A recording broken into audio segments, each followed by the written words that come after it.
job, Cordite 3. All right, Cordite 4, you'll hook up now and take on 4,000 pounds. All set?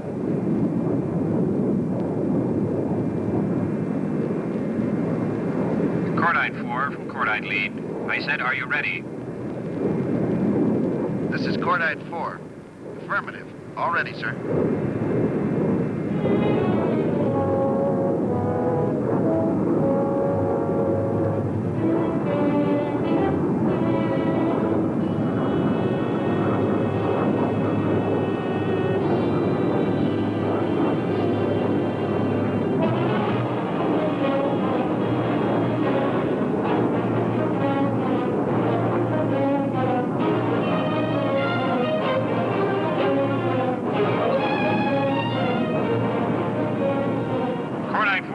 What's the matter? This isn't your first time up here. Let's go.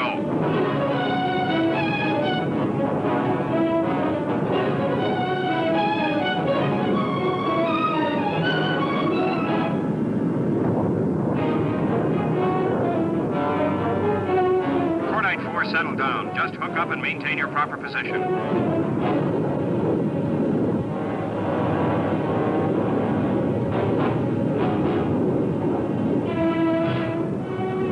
Now, Cordite 4, hold it there.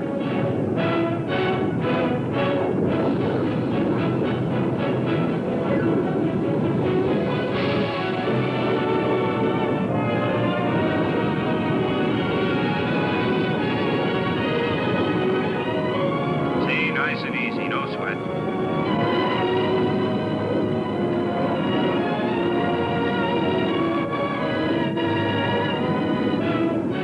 Cordite 4, this is Cordite Lead. How goes it? Are your tanks full yet? Cordite Lead, Cordite 4, I've topped off. All right, Cordite 4, disconnect.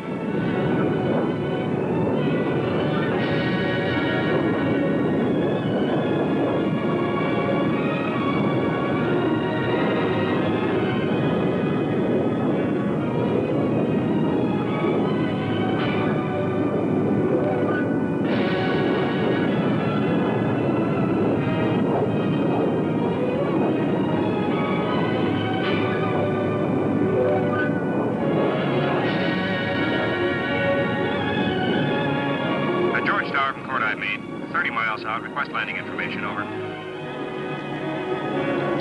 Roger, Cordite Lead, George Tower, landing runway 16, altimeter 29902, winds variable 5 knots. Report on initial, over.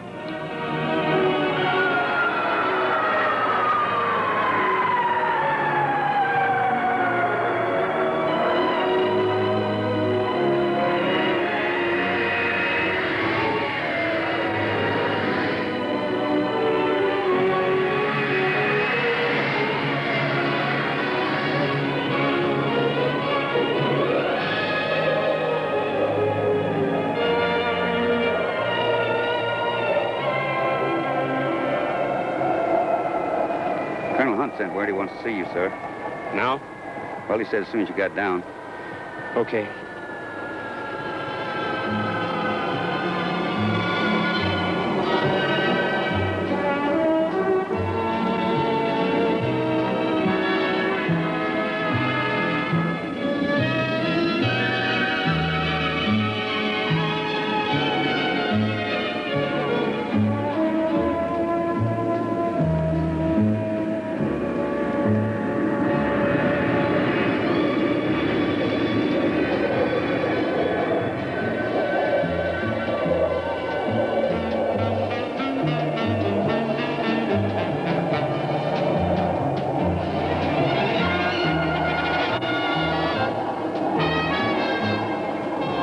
Bradley, you trying to give me a bad time up there? I'd like to explain about that, Major Stevens, sir.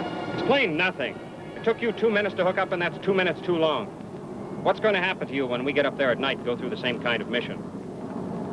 You better get out your needle and thread and start practicing in your spare time. Hey, Brad, the Base Exchange just got in some of those newfangled sewing kits. Want us to chip in and get you one? Hey, Fred. Yeah, Bob. The General wants you to report to his office at base headquarters immediately. There's a group of Norwegian 104 pilots he wants to be escorted and shown our whole operation. Well, I've got another flight scheduled in half an hour, and I need the time. Yeah, but I heard you're the linguist in this outfit. Oh, yeah. Last week it was the West Germans, and a month ago the Japanese. Now, with all these NATO countries buying up these 104s, well, they all want to see how the experts do it. Major Stevens is here, sir. Have him come in.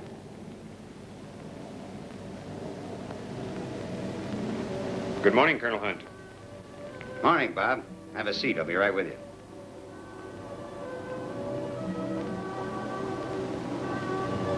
Bob, you're going to lose 3 of your officers. I'm sending Holzhauer, Riggs, and Bradley over to the 580th. How are they doing? Well, no sweat on Holzhauer and Riggs, but Bradley's still having a little trouble with the refueling. Well, they'll shape him up in a hurry. The 580th is deploying to Spain at the end of the month. These 3 will fill their quota.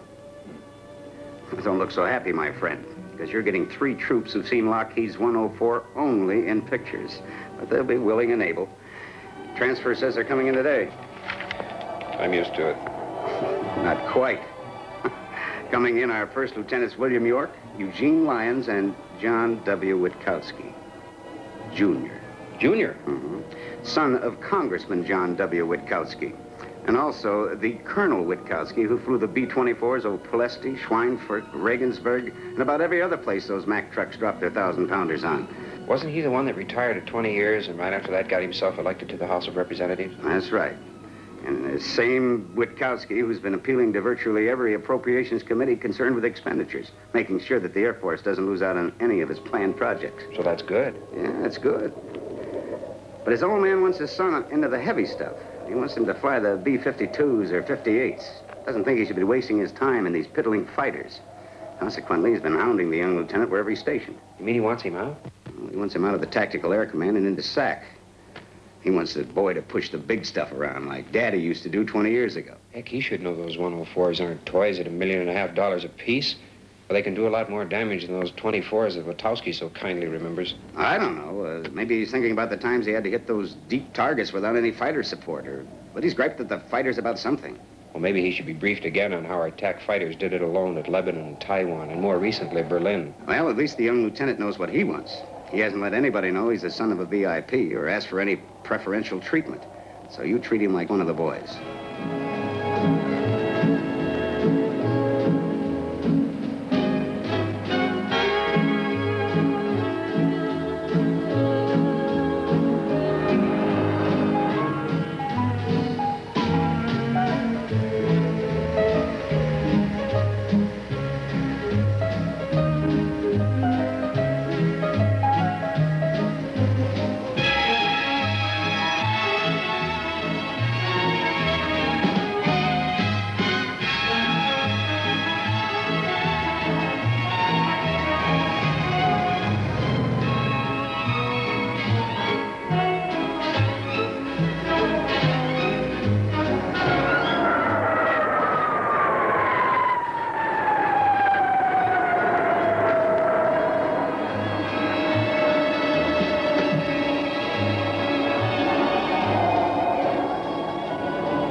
Gentlemen, the plane you're going to be working with for the next few months is a fighter pilot's dream. Ever since the days of Richtofen and Rickenbacker, the pilots who fly to fight have always yearned for the advantages of altitude and speed. You will experience a concept of lightness never before felt in what is truly an ultrasonic fighter. Now, this is the Starfighter, Lockheed's F-104 air superiority fighter. It's a part of the team of the Tactical Air Command's Composite Airstrike Force. It's even been called a missile with a man in it. Now, I know you intrepid pilots are anxious to get the feel of the bird, or else you wouldn't be here. So I'm assigning the 3 of you to Major Stevens, 578th Tech Squadron. Major Stevens flew the P-38s in World War II and the 86s in Korea. And right now, you can bet your sweet life he's sold on the Starfighter.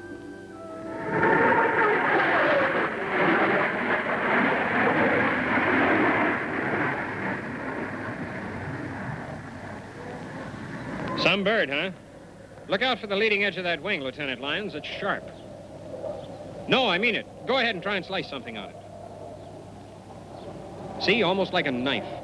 That wing is so thin you wonder how it can get up enough lift to keep this bird flying. By the way, where did you men come from? How about you, Lieutenant Witkowski? Well, sir, Lieutenant York and I were at Nellis together. We picked up a couple of 100 hours flying the 100s there. Well, the 100 is a good airplane. It's still the backbone of the Tactical Air Command. How about you, Lieutenant Lyon? I flew the 86s over at Luke, and before that I was a T-bird instructor. Good. Any of you married? Yes, sir. My wife's with me here. And 2 bachelors, I suppose. Well, a couple of good-looking troops like you shouldn't have trouble finding dates in a hurry. You just furnish us with a couple of leads, Major. Right now, I'm here to furnish you with information about this airplane. You've already read the flight manual, so come around the other side and take a look at this.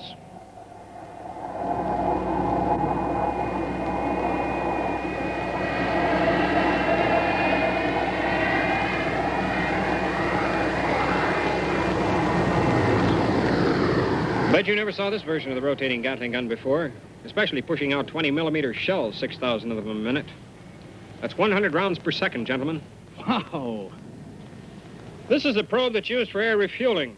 You'll get your taste of that a few weeks from now. When do we get our first checkout ride, Major? Want to get settled in the married officer's quarters with your wife, Lieutenant Lyons? Yes, sir, I certainly do. All right, Lieutenant Witkowski. I'll schedule you to go up with me in the 2-place job. We'll also get an instructor for Lieutenant York. Go on back to the squadron room. You'll be briefed.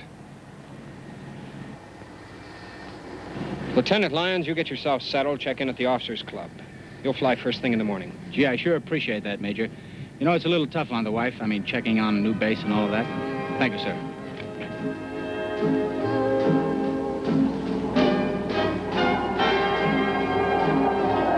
Sergeant, those 2 Ds will be taking off at 14:30. Get your men on them right away.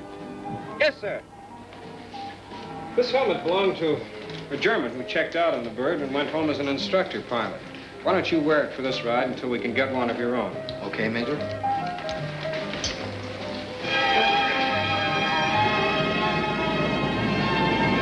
All right, you've read the TOs. You've been briefed on local procedures. After takeoff, we'll head north over the high Sierras.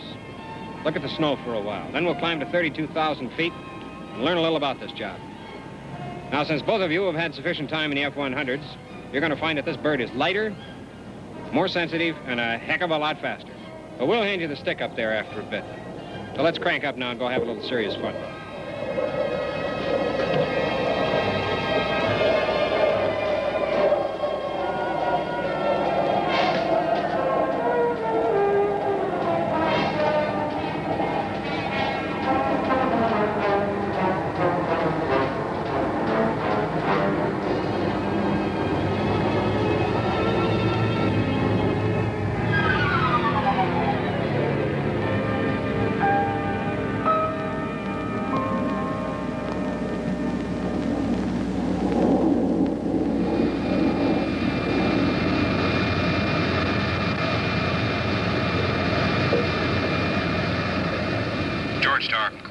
Taxi and takeoff information 2104 is VFR. Cordite 1, George. Taxi runway 16, altimeter 29908, hold short of the active, over. Cordite 1, roger.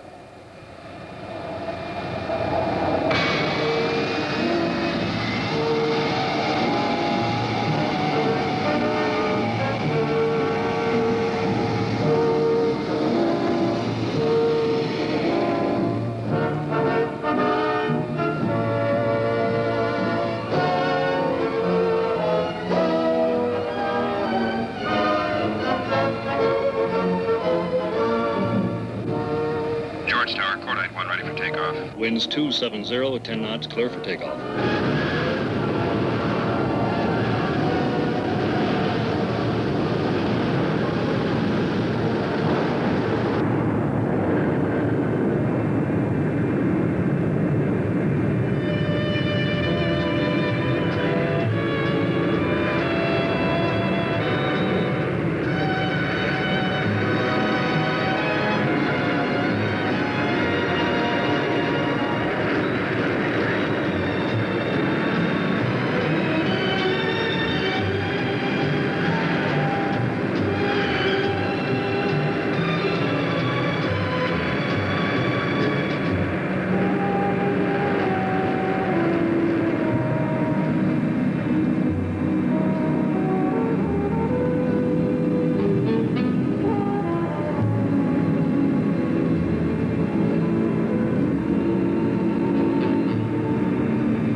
flight characteristics.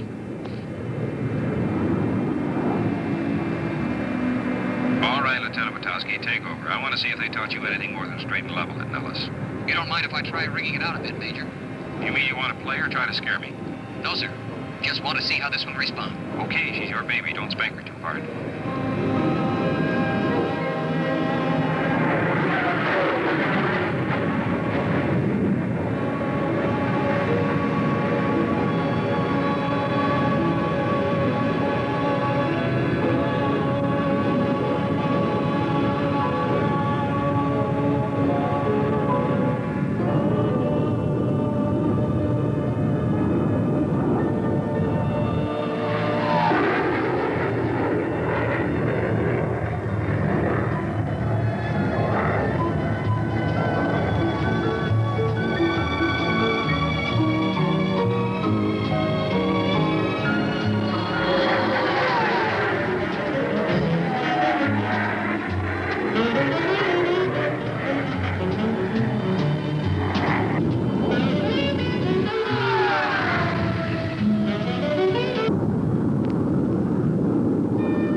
Okay, boy. I'm taking over. Cordite 2 from 1. Let's join it up and go home. Roger, 1. I'm on your tail.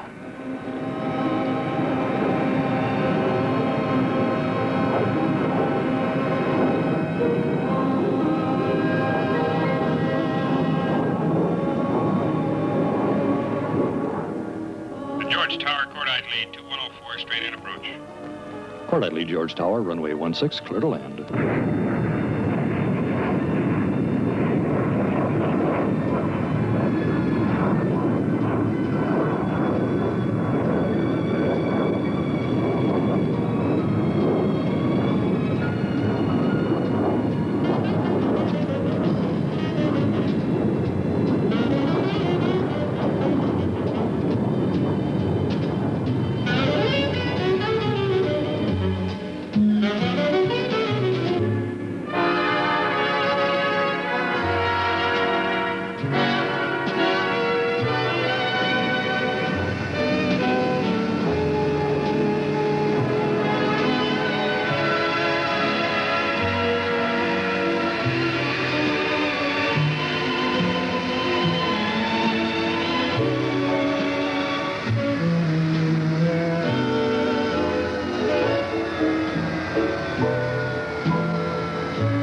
I see you've been up in the newcomers. What do they think of the starfighters? Well, I don't know about York, but Witowski seems to have been born in one. Oh, yeah? The way his old man feels about it? Why? What happened? Well, after half an hour of some familiarization flying, I gave him the feel of it. He made me ashamed of the 1,000 hours I've logged on this bird. What's the beef, Bob? Well, none, Colonel, but frankly, I never saw a neophyte handle an airplane the way Witowski did.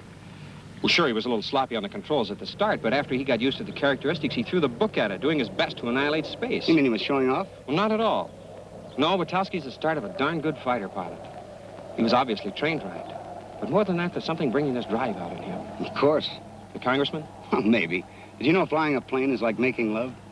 Once he's had a little experience, every operator thinks he's an expert.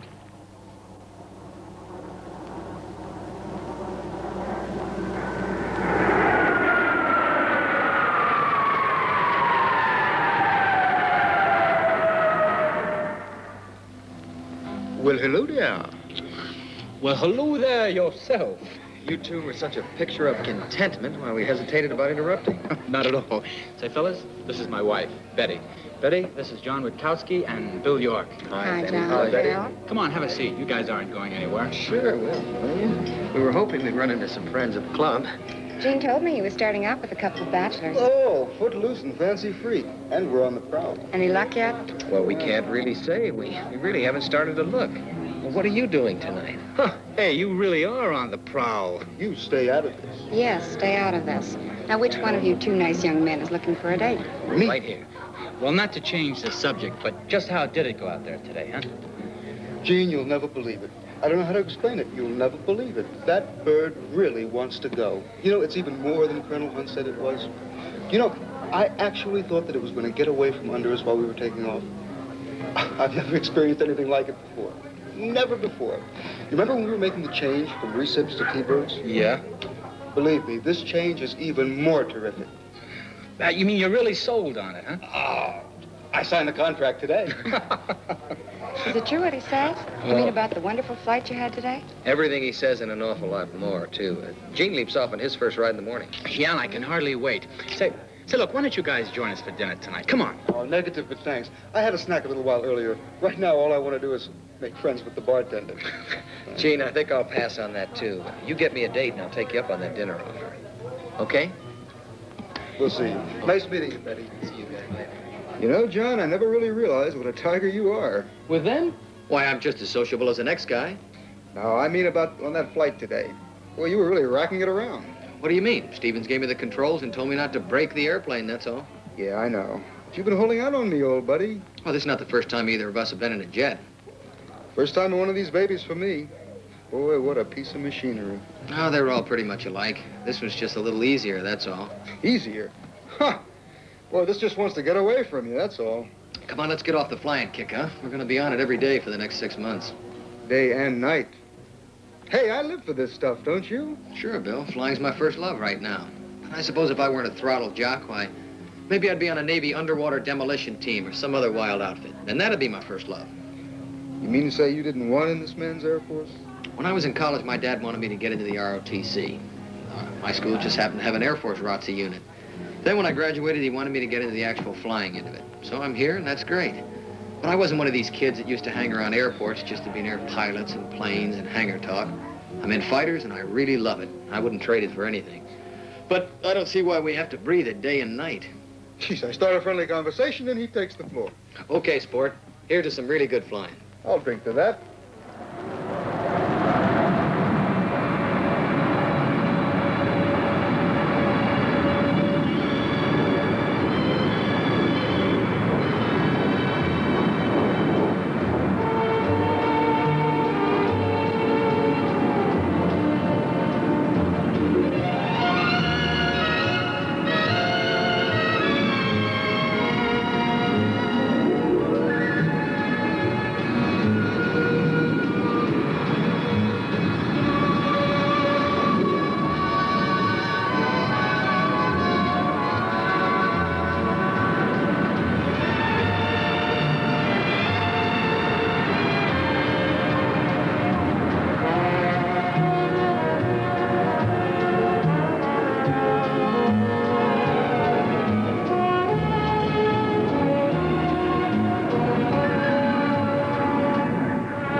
Well, gentlemen, now that you've soloed in Starfighter, you're entitled to this patch. I'm sure you'll discover that the next training phase is more exciting and much more demanding. Eventually, we'll be depending on you to perform a variety of flying jobs. For instance, that pilot right there is going up for another high-altitude sidewinder firing test. Colonel Hunt, sir, they've been looking for you. Telephone call from Washington. And I've been looking for you, O'Brien. The general has just been informed that 5 technicians from the Belgian Air Force will be on the base sometime this evening. And you are to escort them during their stay here. What? I'm set up for night flying this week. I know, but it'll just have to wait until after they've seen how we operate here. Well, I'll be going. Temper. Oh, nuts. Sir. Colonel Hunt speaking. Good morning, Colonel Hunt. You're a hard man to find. Well, who's this? Well, it's a little difficult to introduce oneself over the phone, but I'm John Witkowski, the father, one of the pilots who transferred to your command a couple of weeks ago. Oh, yes, our Lieutenant Witkowski.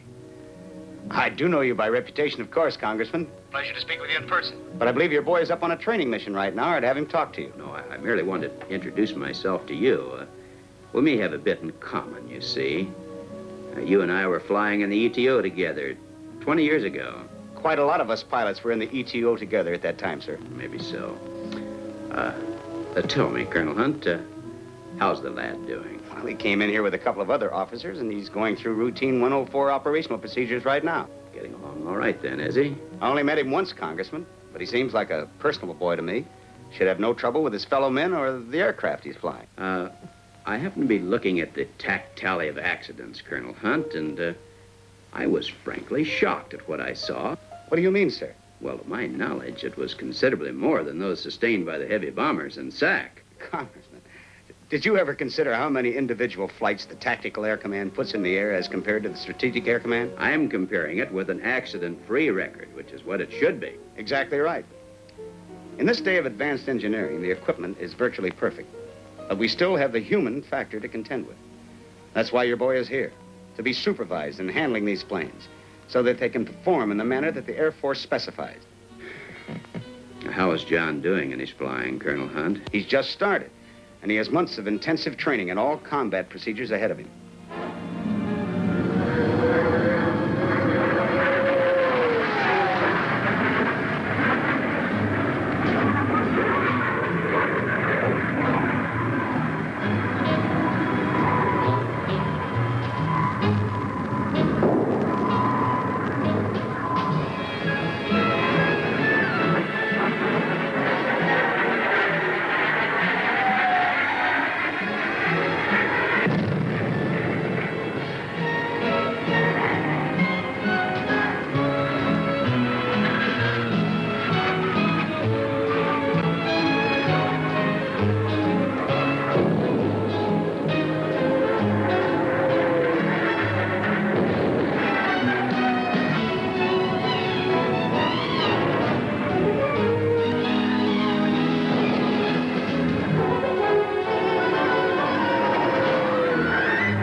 You all want to climb in this bug? Hold it.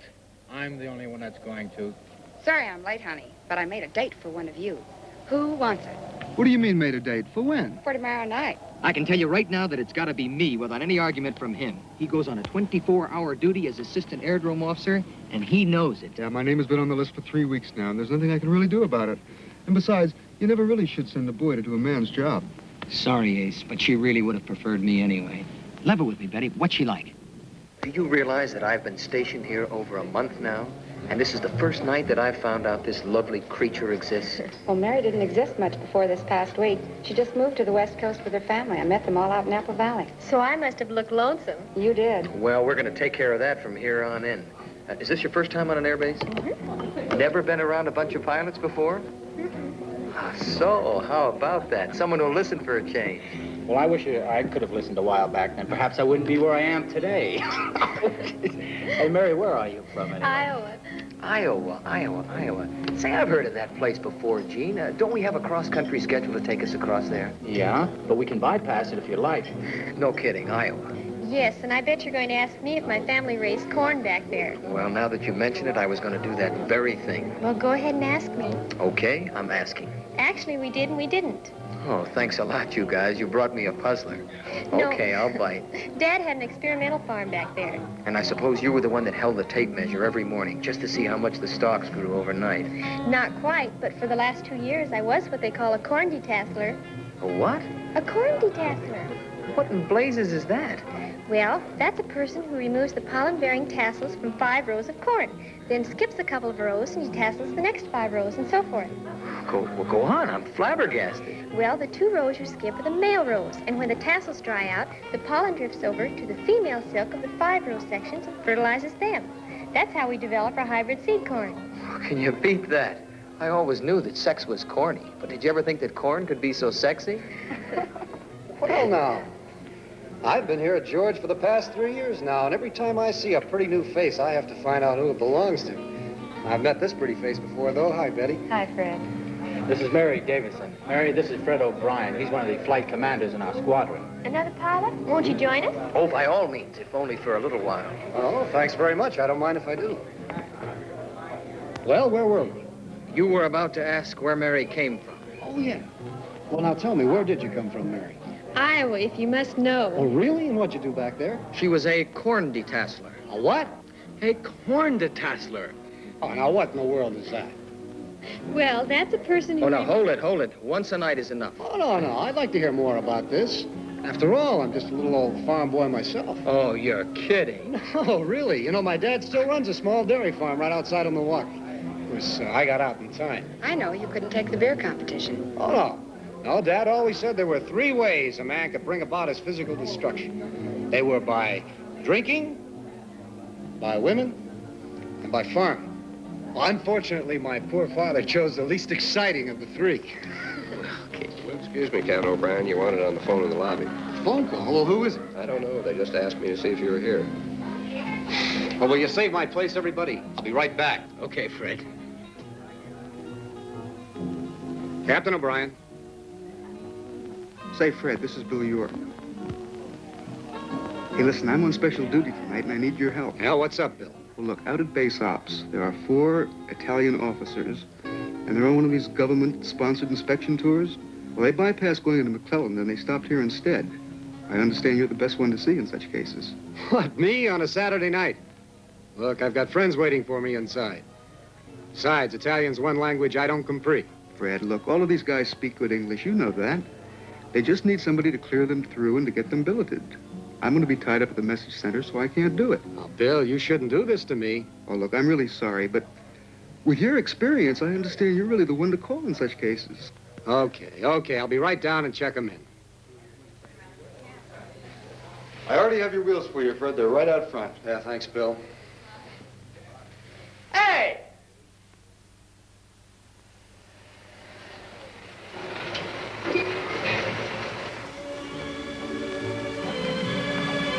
You don't have to go in yet, do you? Your house is all dark. Did your folks go to bed early? Either that or they aren't in yet themselves. Did you have fun tonight? Mm-hmm. Me too. First time I've been out on a date since I left Nellis. Nellis. Who's Nellis? Is she cute? Oh, you nut. Nellis is the name of our Air Force base outside of Las Vegas. Oh. It's been called a lot of things, but never cute. I bet there are plenty of girls there. Where, at the base? No, Vegas, silly. Oh, well, of course. Vegas is a swinging town. This place must seem awfully quiet to you after that, then. No, I kind of like it here. I had a good time in Vegas while I was there, but it was really too expensive for me. I don't miss it. Oh, I bet you do, too. I've heard about Las Vegas and all those showgirls. Now, what would a fighter pilot know about showgirls? I can't imagine. How do you spend your time around here? Well, I don't spend it. They've got it all planned out for me. You're a pilot. Don't you fly a lot? Well, sure, as much as I can get on the schedule. But that's not as much as I'd like. When will we be going up next? First part of next week, I guess. Why? Could you do me a favor? Well, sure. Could you fly real low over our house and make your engine roar real loud? Oh, Mary, you've been seeing too many of those World War II flicks on the Late Late Show. Well, those days of buzzing are gone forever. But I thought pilots always wanted to do that. Well, sure we do, but look, if I were to come over to this house at full bore, I'd break all those windows. I'd knock all your dishes off the shelves. And all of these lovely neighbors around here would be in dialing the base commander, and I'd end up grounded. Probably never fly again. No, the only time we go on any low-level missions is only when it's specifically called for, and then only over unpopulated areas, unquote. Hey, I've got a pet peeve about talking about flying away from the flight line, and especially when I really don't even feel like talking at all. You're right, Johnny. We shouldn't be talking. I have to get up early in the morning, and after church, the folks want to spend the rest of the day at Lake Arrowhead. I just want to say that I really enjoyed myself tonight. You don't have to walk me to my door. I hope you'll ask me out next time.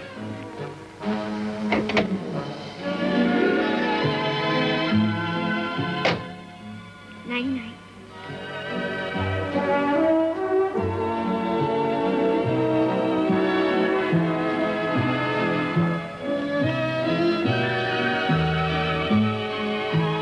Stay awake now, gentlemen. You've got an important one today, so shape up and listen good.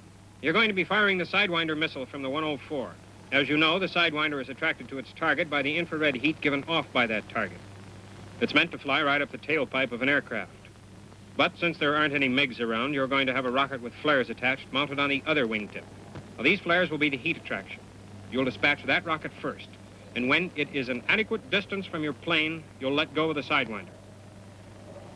Then watch what happens.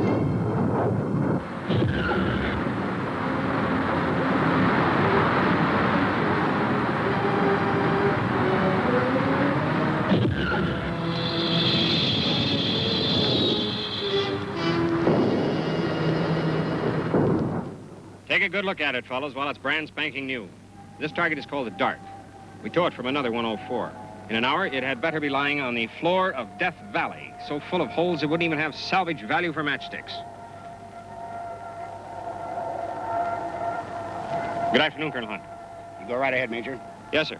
Now, I'll be on the tow plane today, so if any of you have any ill feelings about the way I've treated you the past few weeks, here's your chance. You take it easy on that squadron commander. I need him.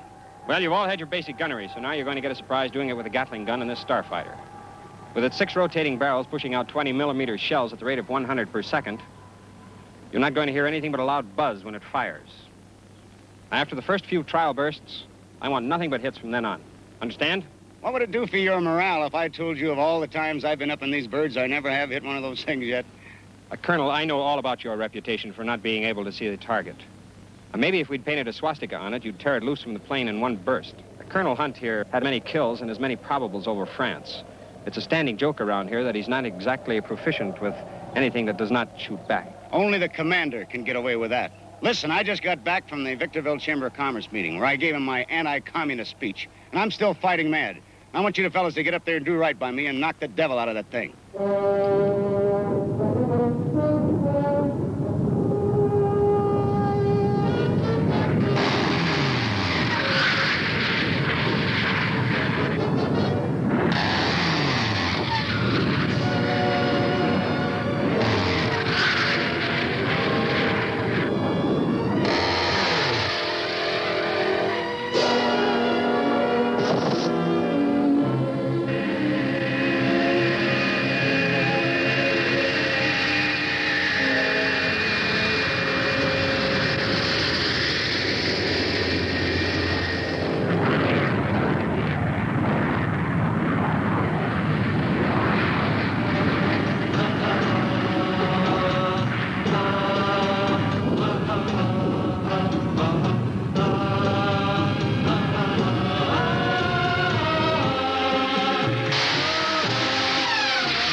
dropping rapidly.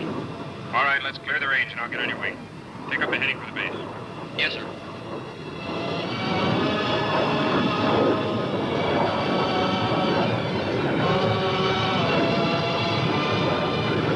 Cordite 2, any change yet? Negative. Gauge says there's nothing left. Okay, lower your airspeed to 220 knots and drop your gear.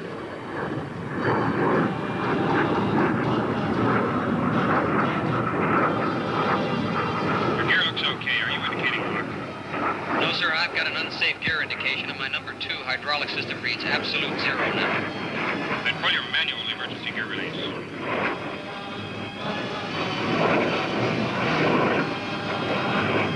Cordite lead, still reading unsafe here. Hold one, I'm calling in requesting emergency restraint and approach. George Tower, Cordite lead.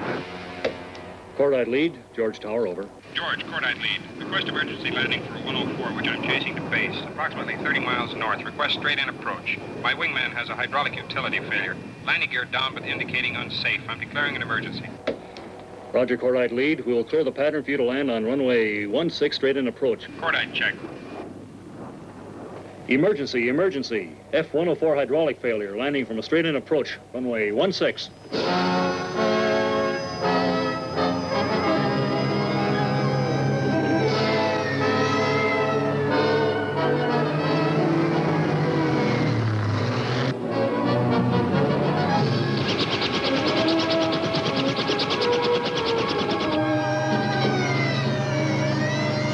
Attention all aircraft, vicinity George Air Force Base. We have an emergency landing. Keep clear of George traffic pattern. I repeat, we have an emergency. Maintain radio silence. Cordite 2, any change yet? Negative lead, same indications here. John, you prepared to sweat that bird down? I think I can handle it, Major. I just hope this gear doesn't fold up when I touch down.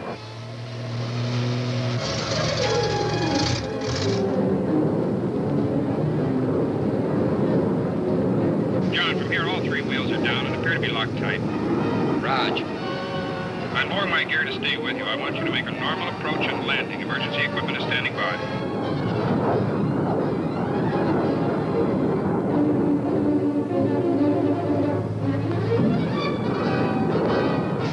The George Tower, Cordite lead. We're 5 miles out on final.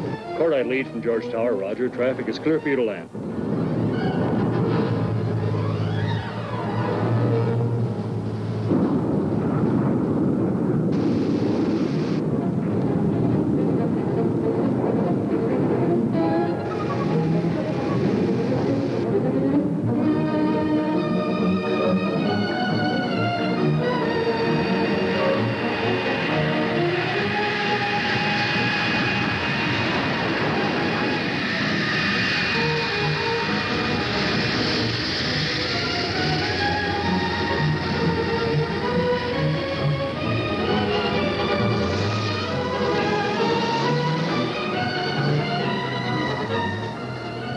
See, John, no sweat. Let the fire department put the gear pins in and they'll tow the bird back.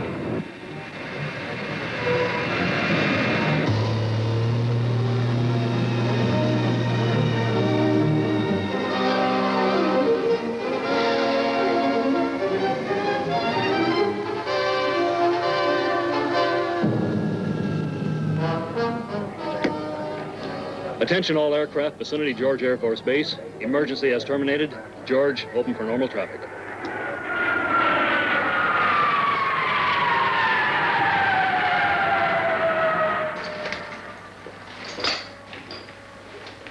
Uh-huh. So you're the one they're making all of that fuss about out there. Hey, you trying to grab the spotlight, boy? Huh? Mm-mm. It was a little hairy, but no sweat. Well, with all those wagons out there, somebody must have worked up a little sweat. Oh, sorry I disappointed him.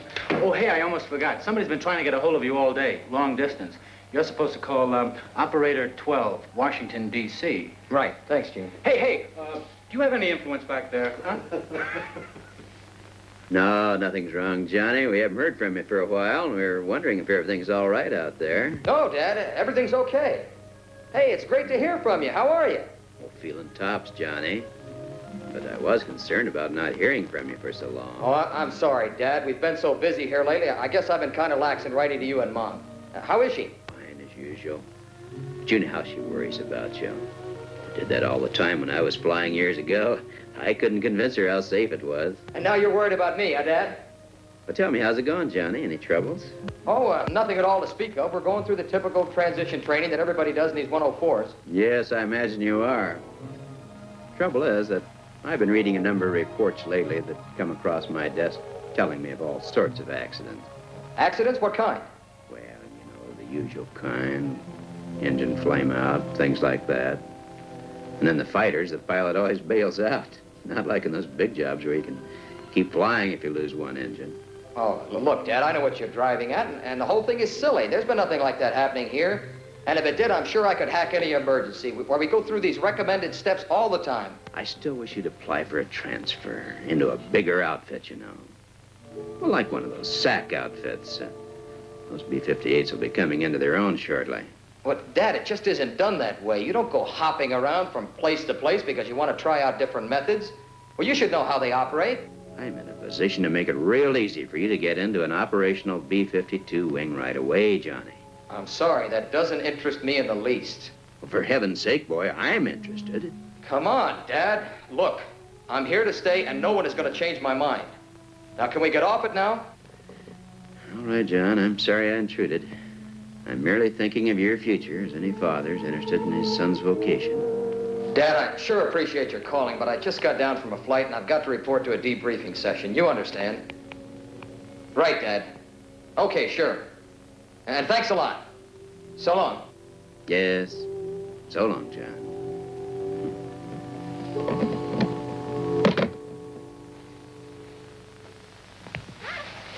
What's the matter, girlfriend? Stand you up? Huh? Oh, no. Hey, but you put the bee in my bonnet. Listen, if I can get hold of Mary, will you join us at the club tonight? Well, sure, but why didn't you tell me I was going to be sitting here like a big bump on a log? You're not, Bill. I'm glad you could be with us. Thanks. Betty and Jean will be here in a minute, then we'll have a ball. Oh, boy, then I'll be like a fifth wheel. But I'll drink to that. Okay. Innkeeper, same all around. Come on, okay, you two? Fine.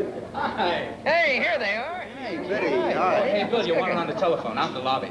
Well, who found me here? I don't know, but somebody's been looking for you all day. Don't touch a thing. I'll be right back.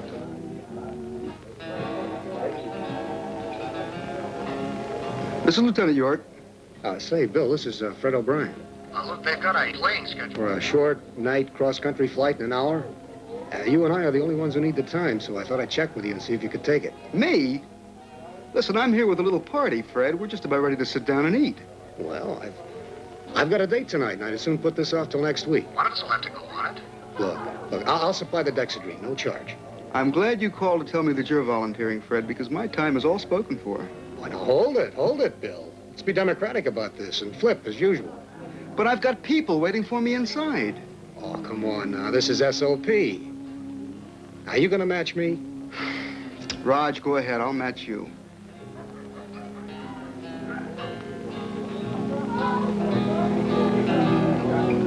All right, there's mine. What do you got? Now, you tell me first. Oh, no. I was first last time, remember? I've got tails. What's yours? Well, mine's heads. But I'm sorry, old chap. Better luck next time. Hey, what's the matter, Bill? You look like an astronaut who wasn't selected to get into orbit. You teed off about something? Tails. I get the wrong end of everything. Hey!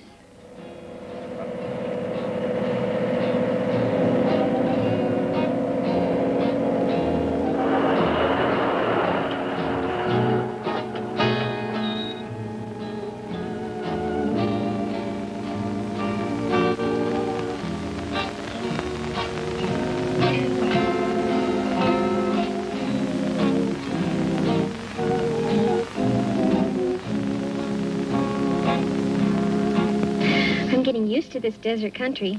I may even get to like it if we stay here long enough. If you're not moving, are you? No, the folks like it too much. It's so peaceful out here.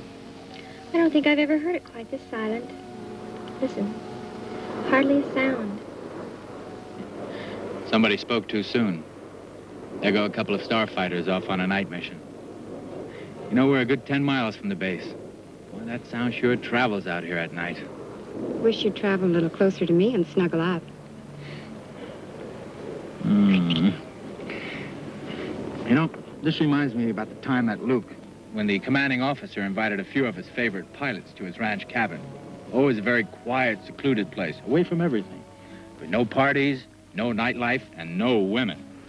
Did you boys enjoy yourselves? Who went? Oh, you.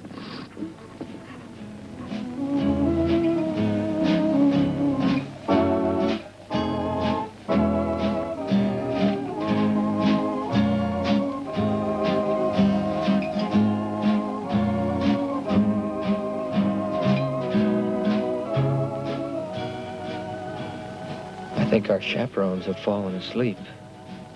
No, we haven't. But if you don't get us home real soon, we'll have to unroll our sleeping bag right here. And you wouldn't want us to do that now, would you? Okay, Grandma and Grandpa, but it beats me why you old married folk like to hit that sack so early.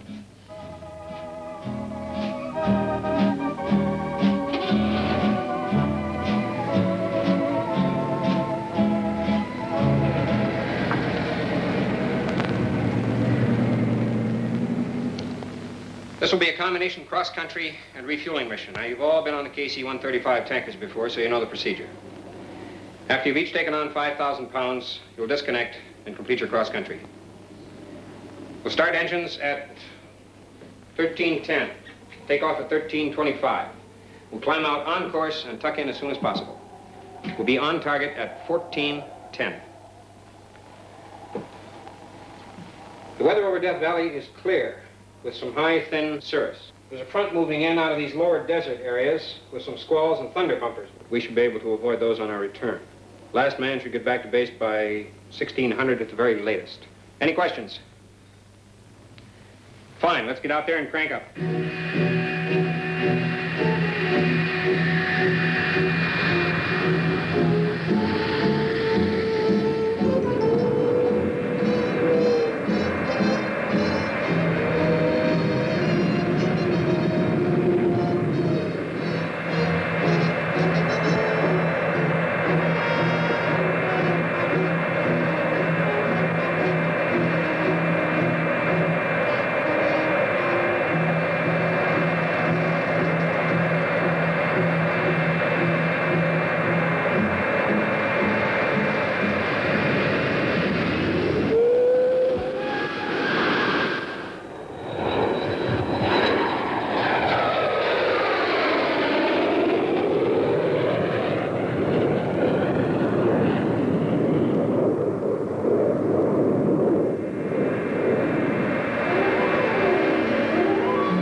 Thanks a lot, Sarge.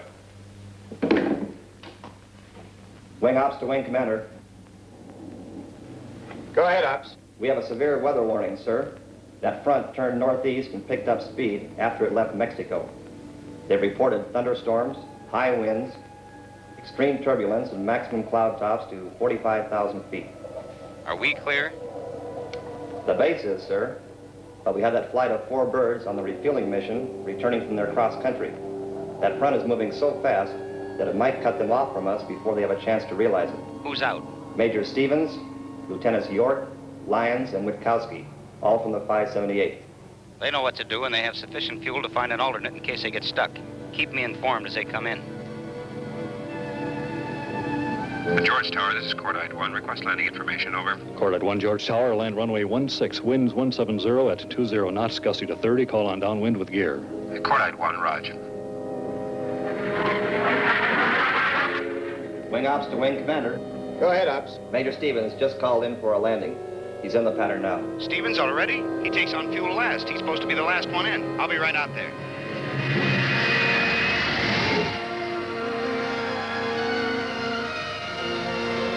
What are you doing in so early without the rest of your troops? Well, it was getting so sloppy out there, I cut my cross-country short. Apparently no one else did. You're the only one back. Well, I wasn't going to set her down in some alternate when I knew I could get in here easily. Sure, but why didn't your flight do it? Colonel, we both know they can put into Nellis, March, Luke, Edwards, or half a dozen other places I gave them during briefing. That's exactly what they're supposed to do. I can find out what's going on a lot easier from here in case we get socked in. We won't. It'll stay clear here. Come on into the office. Tower just received a report from the San Bernardino County Sheriff's Office that a local rancher observed a jet fighter go down. The plane came out of a heavy rain squall out of control. Location was the Granite Mountains east of Apple Valley.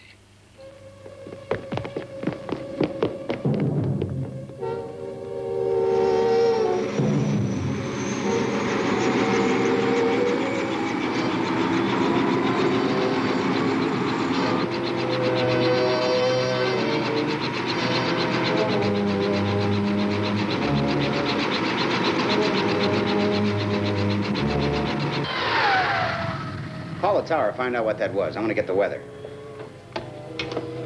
Tower, this is Major Stevens in the wing commander's office. What buzzed us just now?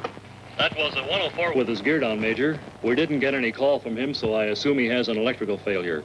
He's turning on his final approach now.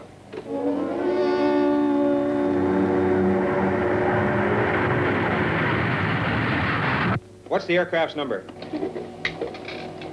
Can't make it out yet. Stand by 1, sir. Sir, that was 926 that just touched. Okay. Squadron Ops and Wing Commander's office. Who was up in 926? 926? I'll check, sir. Sir? Come on. 926 was taken up by Lieutenant York, sir. Weather says it's clearing up east of us. Storm was fast and vicious, but not too thick. Those choppers should get in there then.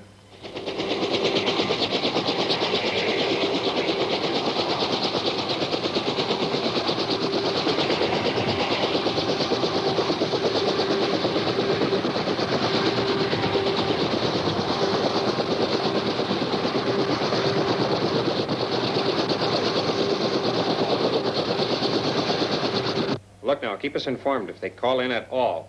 And how about checking with some of those alternates to see if they radioed in there? And tell Lieutenant York I want to see him at Colonel Hunt's office immediately. Still no word from rescue. Colonel Hunt's office. Well, yes, just a moment. Here's one for the books. Congressman Witkowski is on the line. What? How could he know? Tell him I'm in a conference with the general. Oh, I better take it. It's a hell of a way to run a railroad. Colonel Hunt here. Hello, Colonel Hunt. This is John Witkowski. We haven't talked together for a few months now, so I was calling to get some information from you. Yes, Congressman, nice to hear from you again. But Sorry to seem like a pest, Colonel, but you remember how when we were in, we didn't always write home as much as we should have, and well, I guess that my boy John is guilty of doing the same thing, so I thought... Congressman, I'm still in the service, and I agree I don't write home too much anymore either. Well, I was only wondering how the boy was doing there, and training and all that. Well, sir, as far as I know, your boy is doing as well as could be expected, but right now I must be brief and hang up. We're having an important exercise here at the base, and I need all the lines for communication purposes. Wing Ops to Wing Commander. Go ahead, Ops. The helicopter pilots found the plane. It's a 104, sir. They came across it in a pretty rugged area and found that the pilot had ejected. They're looking for the chute now. What was the number of the downed plane? I don't know, sir. They didn't give it to us. Well, contact them and get the number, quick. Sorry to be blunt, Congressman, but I have to cut this conversation short so to keep all of our lines clear. I'll see to it that your son calls you. Hi. Lieutenant York reporting his orders, sir. So what happened to you? Both of my generators went out, sir, and I couldn't get them back on the line. I mean, with that front moving in on you, what did you do? Well, actually, it wasn't too bad where I was, sir. I flew around the easterly end of it and came up from behind. Do you realize Lyons and Witkowski haven't checked in yet? Yes, sir. Although I did hear someone on the radio say that they were going to try to land at Nellis instead of making it back here. I didn't recognize the voice or the call sign, though. Wing Ops to Wing Commander. Yeah, Ops. Any news for us? Rescue says that was 929 that crashed. Okay. Major Stevens here. Major, Flight Service just now called to say that one of our birds landed up at Nellis a half an hour ago. Sit out that approaching front. Yes, sir, they've got it so bad up there right now, he's staying on the ground. Pilot's John Witkowski. Witkowski's safe at Nellis? O'Brien, look at the scheduling board. Did Lyons take up 929? 929? Yes, sir, that's Lieutenant Lyons. Lieutenant Lyons is out there.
All right, you 104 drivers, settle down and listen to something important.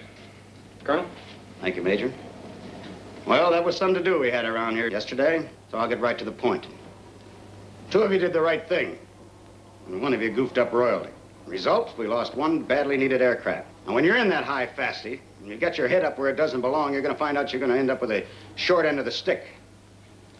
However, the investigation board will submit its findings in a day or so, so we'll let it drop until then.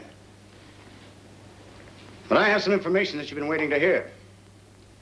Major Stevens and your entire fighter squadron, the 578, will deploy for Europe at the end of the month.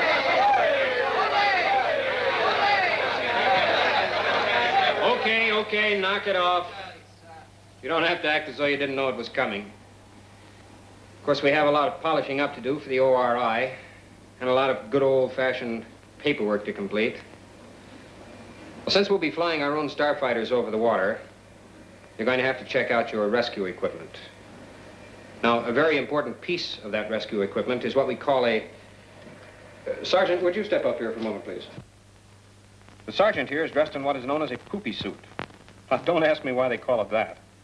But you'll be wearing one of these on your way across. So next Saturday, you're going to get a chance to check them and make sure there aren't any leaks.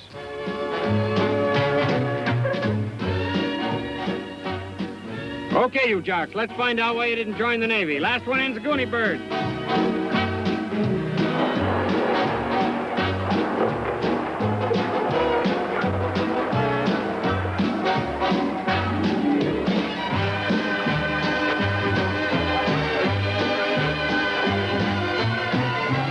Hey, I think I sprung a leak. I'm getting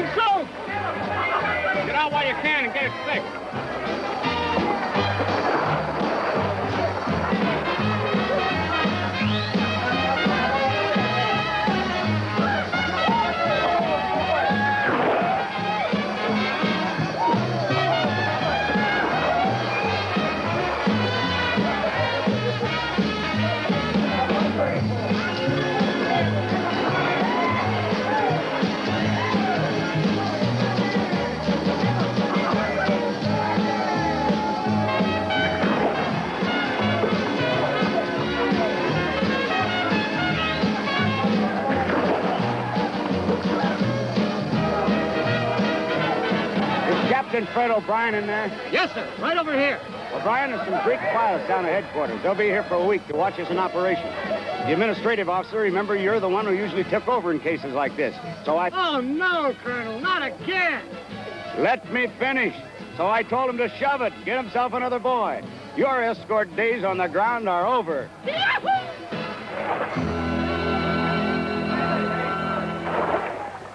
Colonel Hunt, telephone, sir. You mean they traced me here?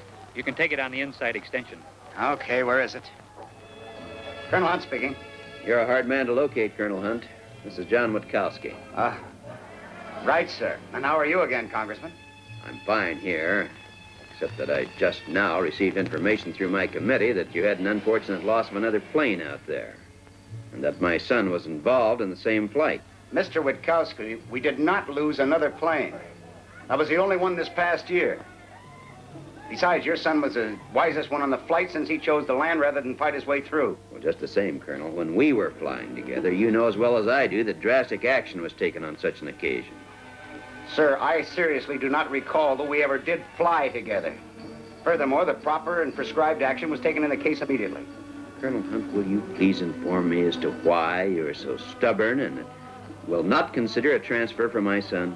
Congressman, I wanted to tell you about that. As a matter of fact, we are effecting a transfer for your boy. You are? Oh, wonderful, wonderful. But he didn't mention it. When did all this happen? Only a couple of weeks ago. A matter of fact, they're giving him a sort of a going-away party right now. But I'm sure he can give you the good news by himself since you're on the line. You hold on. I'll get him for you. Yes, sure.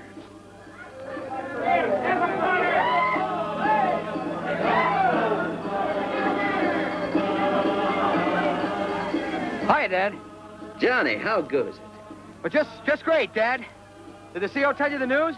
Yes, he told me you were being transferred, but he didn't brief me in on it. I think it's great. Which big outfit are you getting into? No, none, Dad. Our entire squadron is being transferred to Europe to replace the squadron that's returning. But I'll give you and Mom all the details in the letter, okay? I promise. Dad. Hey, Dad.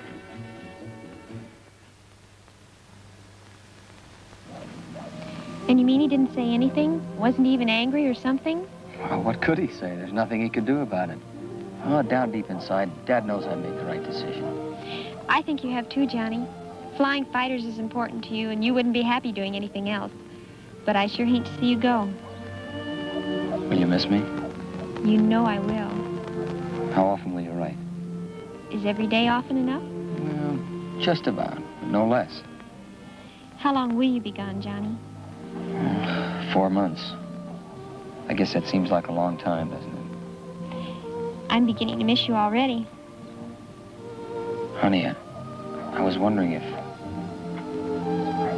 I could ask you to wait for me. Johnny, I was hoping you'd ask me that.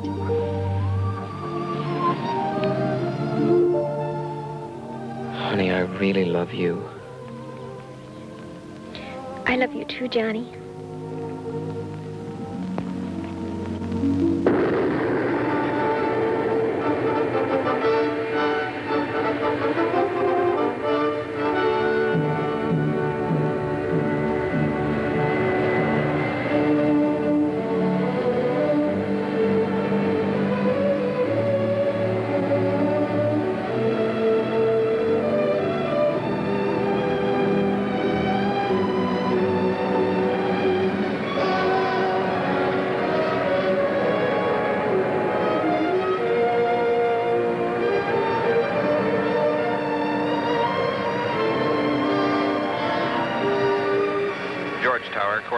Taxi and takeoff information for 18104 is IFR. Cordite Lee, George Tower. Taxi runway 16, altimeter 29904, hold short of the active.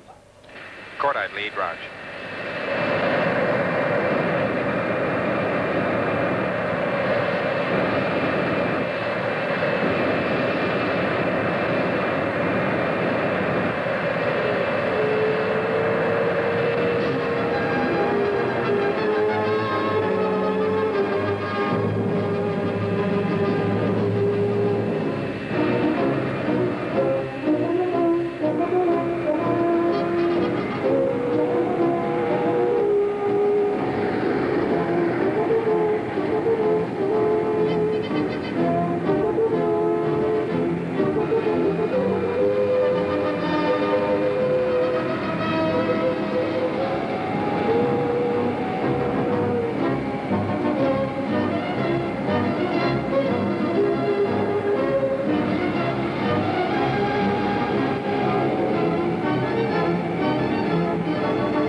ready to roll. Cordite lead, George Tower. Winds are calm, clear for takeoff.